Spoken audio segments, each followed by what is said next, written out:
الرحمن علم القرآن. الحمد للہ وکفا وہدا وسلام علی عبادہ الذین اصطفى اما بعد فاعوذ باللہ من الشیطان الرجیم بسم اللہ الرحمن الرحیم رب اشرح لی صدری ویسر لی امری واحلل عقدۃ من لسانی یفقہوا قولی صدق اللہ العظیم۔ پیغام رحمان کے سیشن 10 میں خوش آمدید۔ اس سیشن میں ہم سورہ ہود کی کچھ آیات، سورہ یوسف مکمل اور سورہ رعد کی کچھ آیات کے مضامین سے مستفید ہوں گے۔ سورہ ہود جو کل بھی ہم نے پڑھی تھی، یہ حضرت ہود علیہ السلام کے نام سے رکھی گئی ہے اور ان کا ذکر آیات 50 to 60 میں آ رہا ہے۔ اس صورت میں گزشتہ اقوام قوم نوح، قوم عاد، قوم ثمود، قوم لوط، قوم شعیب، قوم فرعون کے واقعات کے ساتھ ساتھ حضرت ابراہیم علیہ السلام کے پاس فرشتوں کے آنے اور انہیں بیٹے کی بشارت دینے کا ذکر بھی کیا گیا ہے۔ ان واقعات سے ایک طرف تو عقل و فہم، سمع و بصر رکھنے والوں کے لیے عبرتیں اور نصیحتیں ہیں، تو دوسری طرف حضور اکرم صلی اللہ علیہ وسلم اور اہل ایمان کو تسلی دینے کا سامان بھی ہے۔ نزول کی ترتیب کے اعتبار سے سورہ ہود 52 نمبر پہ آتی ہے اور یہ مکی دور میں نازل ہوئی۔ آیات 50 تا 60 میں قوم عاد کا ذکر ہے۔ ہود علیہ السلام نے قوم کو اللہ کی بندگی اور اس سے بخشش مانگنے کی دعوت دی، اور یہ کہ ایسا کرنے پر اللہ ان پر رحمتوں کے دروازے کھول دے گا اور ان کی قوت میں اضافہ کرے گا۔ قوم نے توہین آمیز الفاظ میں ان کی بات کو جھٹلایا اور کہنے لگے کہ لگتا ہے آپ پر ہمارے معبودوں کا کوئی اثر ہو گیا ہے۔ ہود علیہ السلام نے کہا، میں تمہارے معبودوں سے برات کا اعلان کرتا ہوں، میں نے تم تک بات پہنچا دی، اب اللہ کی طرف سے عذاب کے لیے تیار ہو جاؤ۔ آخر ایک رسوا کن عذاب آیا اور حق کا انکار کرنے والوں کو تباہ کر گیا۔ آیت 61 سے 68 میں قوم ثمود کا ذکر ہے۔ حضرت صالح علیہ السلام نے قوم کو توحید کی دعوت دی، لیکن قوم نے اپنے معبودوں کو چھوڑنے سے انکار کر دیا۔ اللہ نے اپنی قدرت کی نشانی کے طور پر ان کے سامنے پہاڑ سے اونٹنی کو نکالا اور انہیں خبردار کیا کہ اسے بری نیت سے ہاتھ نہ لگانا۔ قوم نے اونٹنی کو قتل کر دیا اور 3 دن بعد اللہ کا عذاب آیا اور قوم ثمود زلزلے سے ہلاک کر دی گئی، اور اللہ تعالیٰ نے صالح علیہ السلام کو اور ایمان لانے والوں کو محفوظ رکھا۔ آیت 69 سے 83 میں فرشتوں کا حضرت ابراہیم علیہ السلام کے پاس آنے کا واقعہ ہے۔ جب فرشتوں نے حضرت ابراہیم علیہ السلام اور ان کی اہلیہ کو ایک عدد بیٹا اور پھر پوتا ہونے کی خوشخبری دی تو ان کی اہلیہ نے کہا کہ میرے اولاد کیسے ہوگی، میں تو بانجھ ہوں اور میرے شوہر بوڑھے ہیں۔ فرشتوں نے بتایا، اللہ جو چاہتا ہے کر سکتا ہے۔ اس کے بعد یہ فرشتے لوط علیہ السلام کے پاس پہنچے۔ وہ قوم ہم جنس پرستی میں مبتلا تھی۔ خوبصورت لڑکوں کو دیکھ کر وہ خوش ہوئے اور لوط علیہ السلام کے گھر کے گرد جمع ہو گئے۔ لوط علیہ السلام نے انہیں اس شرمناک فعل سے بچنے کی تلقین کی، لیکن قوم نہ مانی۔ تو لوط علیہ السلام کہنے لگے، اے کاش میرے پاس تمہارے مقابلہ کرنے کی قوت ہوتی۔ فرشتوں نے کہا، اے لوط آپ گھبرائیے نہیں، ہم اللہ کے فرشتے ہیں، آج رات آپ اپنے گھر والوں کو لے کر بستی سے نکل جائیے۔ ان کی بیوی جس کی ہمدردیاں قوم کے ساتھ تھیں وہ گھر سے نہ نکل سکی اور وہ بھی قوم کے ساتھ عذاب میں گرفتار ہو گئی۔ اس کے علاوہ لوط علیہ السلام کی فیملی کے سارے لوگ وہاں سے نکل گئے اور اللہ نے بستی کو الٹ دیا اور اوپر سے پتھروں کی بارش کر دی۔ آیت 84 سے 95 میں قوم مدین کا ذکر ہے۔ حضرت شعیب علیہ السلام نے اپنی قوم کو توحید کی دعوت دی، شرک، ناب تول میں کمی اور رستوں میں مسافروں کو لوٹنے سے منع کیا۔ قوم نے تکبر کرتے ہوئے دعوت کو ٹھکرا دیا اور اللہ نے زلزلے کے ذریعے سے انہیں تباہ و برباد کر دیا۔ آیت 96 سے 109 میں آل فرعون کا ذکر ہے۔ موسیٰ علیہ السلام نے آل فرعون کو توحید کی دعوت دی، انہوں نے موسیٰ علیہ السلام کی بات نہیں مانی اور فرعون کے پیچھے چلے۔ قیامت کے دن وہ اپنی قوم کے آگے آگے آئے گا اور سب کو جہنم میں لے کے جائے گا۔ اللہ نے ماضی میں کئی قوموں کو ہلاک کیا اور کسی قوم کے من گھڑت معبود انہیں بچانے نہ آ سکے۔ قیامت کے دن انسان 2 گروہوں میں تقسیم ہو جائیں گے، ایک گروہ بدبختوں کا جو جہنم میں چیخ و پکار کرے گا، اور دوسرا گروہ خوش نصیبوں کا ہوگا جو جنت کی دائمی نعمتوں سے لطف اندوز ہوں گے۔ آیت 110 سے 123 میں اہل ایمان کو تلقین کی جا رہی ہے کہ وہ حق پر ڈٹے رہیں اور باطل کے ساتھ کسی قسم کا سمجھوتا نہ کریں، نماز قائم کریں اور نیکیوں میں سبقت دے جانے کی کوشش کریں۔ نیکیاں برائیوں کے اثر کو مٹا دیتی ہیں، اور صبر کرتے رہیں، اللہ صبر کرنے والوں کے ساتھ ہے۔ پھر اللہ فرماتے ہیں کہ ایسا کیوں نہ ہوا کہ جن قوموں کو ہلاک کیا گیا ان میں سے بعض ایسے نیک لوگ ہوتے جو ان کو برائیوں سے روکتے۔ ایسے لوگ تھے لیکن بہت کم تھے اور انہیں ہلاکت سے بچا لیا گیا۔ سیشن 10 کی دوسری صورت ہے سورہ یوسف۔ یہ ایک جلیل القدر پیغمبر حضرت یوسف علیہ السلام کے نام پہ ہے اور اسی مناسبت سے اس کا نام رکھا گیا ہے۔ اس کی کل آیات 111 ہیں۔ نزول کے اعتبار سے سورہ یوسف کا نمبر 53 ہے۔ یہ سورت مکی ہے اور اس میں حضرت یوسف علیہ السلام کی سرگزشت کا بیان ہے اور آپ کے بے داغ سیرت کو نمایاں کیا گیا ہے۔ یہ سورت یہود کی طرف سے مشرکین کو سکھائے گئے 2 سوالات کے جواب میں نازل ہوئی۔ پہلا سوال یہ تھا کہ بنی اسرائیل اگر ملک شام کے باشندے تھے تو مصر کیسے پہنچے، اور دوسرا یہ کہ یوسف علیہ السلام کا کیا قصہ ہے۔ آیت 126 میں بتایا جا رہا ہے کہ یوسف علیہ السلام نے ایک خواب دیکھا کہ 11 ستارے، سورج اور چاند انہیں سجدہ کر رہے ہیں۔ جب انہوں نے اپنے والد یعقوب علیہ السلام کو یہ خواب سنایا تو انہوں نے فرمایا کہ اللہ تمہیں عظیم مرتبہ دے گا، یہ خواب اپنے بھائیوں کو نہ سنانا، وہ تمہارے خلاف کوئی سازش کریں گے۔ یہ دراصل شیطان ہے جو انسانوں کا دشمن ہے اور ان کے درمیان حسد اور دشمنی پیدا کرتا ہے۔ آیت 7 سے 20 تک بھائیوں کی سازش کا ذکر ہے۔ وہ ایک دوسرے سے کہنے لگے کہ ہمارے والد کی توجہ زیادہ یوسف کی طرف ہوتی ہے جبکہ ہم اس کے مقابل میں زیادہ کام کاج کرنے والے ہیں، کیوں نہ یوسف کو قتل کر دیں یا کسی بیابان میں پھینک دیں۔ ایک نے کہا کہ اس کو کسی کنویں میں ڈال دیتے ہیں۔ انہوں نے والد یعقوب علیہ السلام سے اسے ساتھ لے کر جانے کی بات کی۔ پہلے تو انہوں نے اس کے متعلق سیفٹی کنسرن شو کیا لیکن پھر جانے دیا۔ بھائیوں نے لے جا کر ایک خشک اور اندھے کنویں میں ڈال دیا۔ اللہ نے یوسف کو اس وقت بتا دیا تھا کہ آپ اپنے بھائیوں کو یہ دن یاد کرائیں گے۔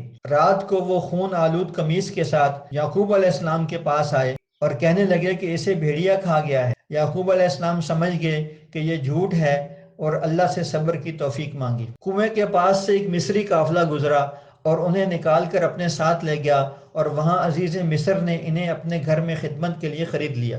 آیت 21 سے 29 میں اللہ فرما رہے ہیں کہ اس طرح ایک اچھے گھرانے میں ان کو رہنے کا موقع دیا اور انہیں خوابوں کی تعبیر اور جوان ہوتے ہوئے علم اور حکمت سکھا دی۔ اس دوران عزیز مصر کی بیوی نے انہیں دعوت گناہ دی۔ انہوں نے گناہ سے بچنے کے لیے اللہ کی پناہ طلب کی اور اللہ نے ان کی حفاظت فرمائی۔ بیوی نے عزیز مصر سے یوسف علیہ السلام کے برے فعل کے ارادے کی شکایت کی۔ گھر سے ہی ایک گواہ نے قمیص کے پھٹنے کے انداز کی طرف توجہ دلائی تو عزیز مصر کے سامنے یوسف کی برات ظاہر ہو گئی اور معاملہ رفع دفع کرنے کو کہا۔ آیت 30 to 35 میں مصر کی بیگمات میں عزیز مصر کی بیوی کی غلام پر فدا ہونے کی بات مشہور ہو گئی تو اس نے سب کو دعوت پہ بلایا اور ان کے سامنے پھل اور چھریاں رکھوا دی اور یوسف علیہ السلام سے کہا کہ ان کے سامنے آ جاؤ۔ یوسف علیہ السلام کی خوبصورتی کو دیکھتے ہی بیگمات پکار اٹھیں، یہ انسان نہیں فرشتہ ہے، اور انہوں نے اپنے ہاتھ کاٹ ڈالے۔ عزیز مصر کی بیوی نے بیگمات پر واضح کیا کہ اگر وہ میری بات نہیں مانے گا تو اسے قید میں ڈال دیا جائے گا۔ یوسف علیہ السلام نے ان حالات سے نکلنے کے لیے خود اپنی قید کی دعا کی اور پھر انہیں قید میں ڈالے جانا طے ہو گیا۔ اس طرح ان کی دعا قبول ہو گئی۔ آیت 36 سے 42 میں قیدی ساتھیوں کا ذکر ہے۔ قید کے اندر بادشاہ کا ساقی اور باورچی ملے اور انہوں نے اپنا خواب یوسف علیہ السلام سے بیان کیا۔ ایک کہنے لگا کہ وہ شراب نچوڑ رہا ہے اور دوسرا کہہ رہا تھا کہ میرے سر پہ روٹیاں ہیں جس سے پرندے کھا رہے ہیں۔ ان دونوں پر بادشاہ کو زہر دے کر مارنے کا الزام تھا۔ یوسف علیہ السلام نے کھانا آنے تک اس کی تعبیر بتانے کا کہا اور انہیں اپنے آبا کے دین اور شرک سے بچنے کی اور توحید اختیار کرنے کی دعوت دی۔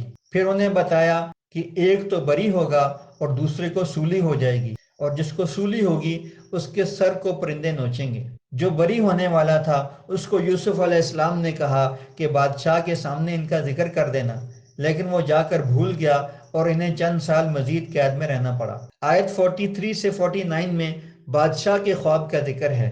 بادشاہ نے خواب دیکھا کہ 7 پتلی گائیں 7 موٹی گاؤں کو کھا رہی ہیں، اور اناج کی 7 سبز پھلیاں ہیں اور 7 خشک پھلیاں ہیں۔ دربار میں کوئی اس کی تعبیر نہ بتا سکا۔ جو بندہ جیل سے چھوٹ کر گیا تھا اس کو یوسف علیہ السلام یاد آ گئے اور تعبیر پوچھنے کے لیے چلا گیا۔ یوسف علیہ السلام نے بتایا کہ 7 سال خوشحالی کے ہیں جس میں خوب پیداوار ہوگی، اس کے بعد 7 سال خشکی کے ہوں گے، اس کے بعد 1 سال خوب بارشیں اور غلہ ہوگا۔ خشک سالی سے نمٹنے کا طریقہ یہ بتایا کہ پہلے 7 سالوں میں غلہ کو سٹور کر دیا جائے اور خشک سالی کے دوران استعمال کیا جائے۔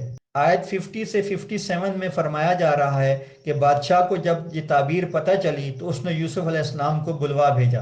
یوسف علیہ السلام نے عورتوں والے کیس کی تحقیقات آنے تک معذرت کر لی۔ جب بیگمات سے پوچھا گیا تو انہوں نے بشمول عزیز مصر کی بیوی کے یوسف علیہ السلام کی برات کا اعتراف کر لیا۔ آیت 54 سے پارہ 13 کا آغاز ہو رہا ہے۔ بادشاہ نے یوسف علیہ السلام کو بلوا کر مقربین میں شامل کرنے کا کہا، اور پھر یوسف علیہ السلام کے کہنے پر ہی انہیں مالیات کا نظام دے دیا گیا۔ اللہ فرماتا ہے، اس طرح ہم نے زمین میں انہیں عزت دی، اور محسنین کا اجر ہم ضائع نہیں کرتے، اور آخرت کا اجر تو اس سے بھی زیادہ ہے۔ آیت 58 سے 68 میں بھائیوں کے مصر آنے کا ذکر ہے۔ خشک سالی میں دور دراز سے لوگ غلہ لینے مصر کا رخ کرنے لگے۔ فلسطین سے یوسف علیہ السلام کے بھائی بھی آئے تو انہوں نے اپنے بھائیوں کو پہچان لیا، لیکن بھائی نہ پہچان سکے۔ جب بھائیوں نے غلہ حاصل کیا تو یوسف علیہ السلام نے ان سے کہا کہ ان کا چھوٹا بھائی بنیامین بھی اگلی دفعہ ساتھ لے کے آنا، اور اگر نہ لا سکے تو خود بھی نہ آنا۔ خوراک کی جو رقم بھائیوں سے لی گئی تھی وہ بھی ان کے سامان میں واپس کر دی گئی۔ بھائیوں نے واپس آ کر یعقوب علیہ السلام سے آئندہ بنیامین کو بھی ساتھ لے جانے کا کہا، لیکن وہ راضی نہ ہوئے۔ لیکن جب سامان کو کھولا اور رقم کو واپس دیکھا تو انہوں نے اللہ کو ضامن بنا کر یعقوب علیہ السلام کو بنیامین ساتھ لے جانے پر راضی کرا لیا۔ جاتے وقت یعقوب علیہ السلام نے بیٹوں کو مختلف دروازوں سے داخل ہونے اور اللہ کی حفاظت میں دے کر اس کی ذات پر توکل کرنے کی تلقین کی۔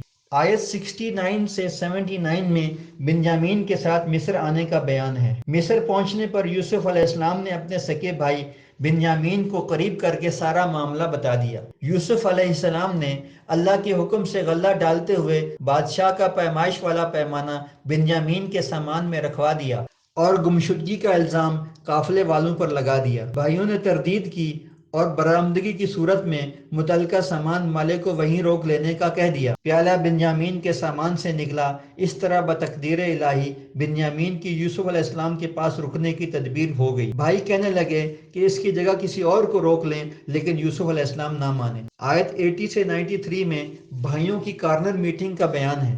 یوسف علیہ السلام سے مایوس ہو کر بھائیوں نے میٹنگ کی اور بڑے بھائی نے باقیوں کو واپس بھیج دیا اور کہنے لگا کہ میں تو یہیں رکوں گا، اور پھر بھائیوں نے یعقوب علیہ السلام کو جا کے سارا ماجرا سنا دیا تو انہیں صدمہ ہوا۔ بینائی پہلے ہی جا چکی تھی لیکن امید نہ ٹوٹی، اور بچوں سے کہا کہ جاؤ یوسف اور بنیامین دونوں کی خبر لاتے رہو، اللہ کی رحمت سے مایوس نہ ہونا، نا امیدی تو کافر کرتے ہیں۔ بھائی جب تیسری بار مصر آئے اور اپنے خاندان کا رنج و غم بیان کیا اور کم رقم میں ہی غلہ دے کر مہربانی فرمانے کی درخواست کرنے لگے تو یہ کیفیت دے کر یوسف علیہ السلام نے پوچھا، کیا تمہیں یاد ہے کہ تم نے یوسف اور بنیامین کے ساتھ جہالت کی عالم میں کیا کیا سلوک کیا تھا؟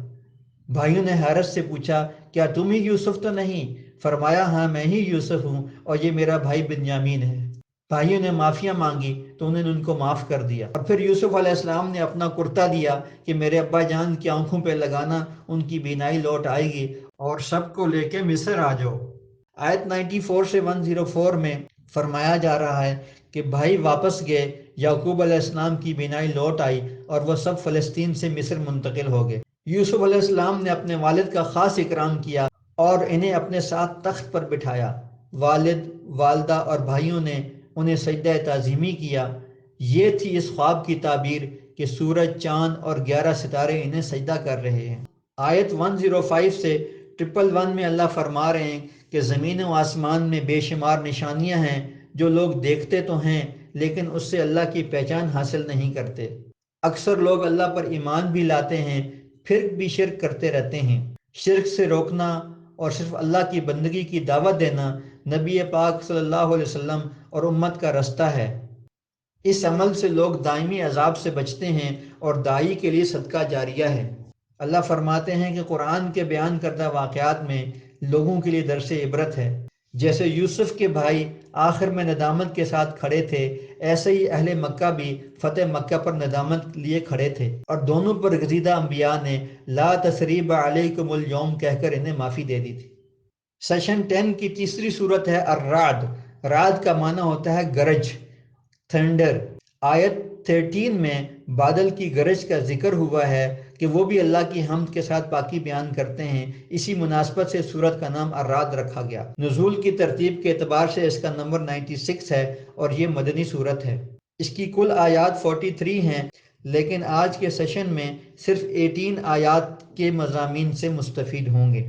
سورہ یوسف میں حق و باطل کو ایک قصے کے ذریعے سمجھایا گیا تھا، جبکہ سورہ الرعد میں کائنات کی مختلف آفاقی نشانیوں کے ذریعے حق و باطل کا فرق بتایا جا رہا ہے۔ آیت 1 سے 7 میں اللہ کی قدرت کے شاہکار کا ذکر ہے۔ اللہ فرماتے ہیں جو آپ کی طرف اتارا گیا وہ حق ہے۔ ذرا دیکھو تو اللہ نے آسمان کو بغیر ستونوں کے بنایا، کائنات کے نظام کو چلایا، سورج اور چاند کو ایک خاص ضابطے کے تحت گردش میں لایا، وسیع زمین اور اونچے پہاڑ بنائے، جوش سے بہتے ہوئے دریا اور نہریں بنائیں، ہر طرح کے پھل اور میوہ جات کے جوڑے بنائے، ایک ہی جڑ سے نکلنے والے انگور اور کھجور کے درخت نکالے، ایک ہی پانی سے سیراب ہونے والے درختوں کے پھلوں کے مختلف ذائقے بنائے، زمین کے مختلف قطعات بنائے، کہیں کھیت ہیں، کہیں باغات ہیں، کہیں معدنیات ہیں۔ بلا شبہ یہ اللہ کی قدرت کی بے مثال نشانیاں ہیں۔ یہ سب اللہ کی معرفت اور اس کے لیے شکر کے جذبات پیدا کرنے کا مؤثر ذریعہ ہیں۔ تعجب ہے کہ کافر اعتراض کرتے ہیں کہ اللہ انسان کو مرنے کے بعد دوبارہ کیسے زندہ کرے گا۔ یہ لوگ اللہ کے قادر مطلق ہونے پر یقین نہیں رکھتے۔ اللہ تو ان پر رحم کرنا چاہتا ہے، لیکن یہ ہٹ درمی سے اس کے عذاب کو دعوت دے رہے ہیں۔ آیت 8 سے 18 میں فرمایا جا رہا ہے کہ رحم مادر میں کیا ہے، اس نے کب سکڑنا اور کب بڑھنا ہے، یہ سب اللہ کو پتہ ہے۔ خفیہ اور ظاہر کا جاننے والا وہی ہے۔ کوئی آہستہ کہے تب بھی، زور سے کہے تب بھی، رات کے اندھیرے میں کرے تب بھی، دن کے اجالے میں کرے تب بھی، سب اللہ کو پتہ ہے۔ اس نے انسان کی حفاظت اور نگرانی کے لیے فرشتے مقرر کر رکھے ہیں۔ وہ تمہیں خوف اور امید دلانے کے لیے بجلی دکھاتا ہے اور بھاری بادلوں کو اٹھاتا ہے، اور رعد یعنی آسمانی بجلی کی کڑک اور فرشتے سب اس کے خوف سے اس کی تسبیح و تحمید کرتے ہیں۔ وہی بجلیاں بھیجتا ہے، پھر جس پر چاہتا ہے گرا بھی دیتا ہے۔ لوگ خدا کے بارے میں جھگڑتے ہیں، حالانکہ وہ بڑی قوت والا ہے۔ اسی کو پکارنا بنتا ہے، اور اس کے سوا جن لوگوں کو پکارا جاتا ہے وہ ان کے کچھ کام نہ آئیں گے۔ جیسے کوئی پیاسا پانی کی طرف اپنے دونوں ہاتھ پھیلا دے کہ اس کے منہ میں خود ہی آ جائے، حالانکہ پانی اس کے منہ میں نہیں پہنچ سکتا۔ پھر حق و باطل کی مثال دی جا رہی ہے کہ پانی پر بننے والی جھاگ یا دھات پگھلاتے ہوئے بننے والی جھاگ سوکھ کر اڑ جاتی ہے۔ جو لوگوں کو فائدہ دیتی ہے وہ پانی اور وہ دھات ہوتی ہے جو باقی رہ جاتے ہیں۔ باطل بھی اسی طرح کبھی کھڑا نہیں رہ سکتا، جھاگ کی طرح مٹ جائے گا۔ یہ مثال اللہ نے حق اور باطل کے درمیان فرق کرنے کے لیے بتائی ہے۔ اے اللہ، قرآن کو ہمارے دلوں کی بہار، سینوں کا نور، دکھوں کا مداوا اور غم و تفکرات دور ہونے کا ذریعہ بنا دے۔ آمین۔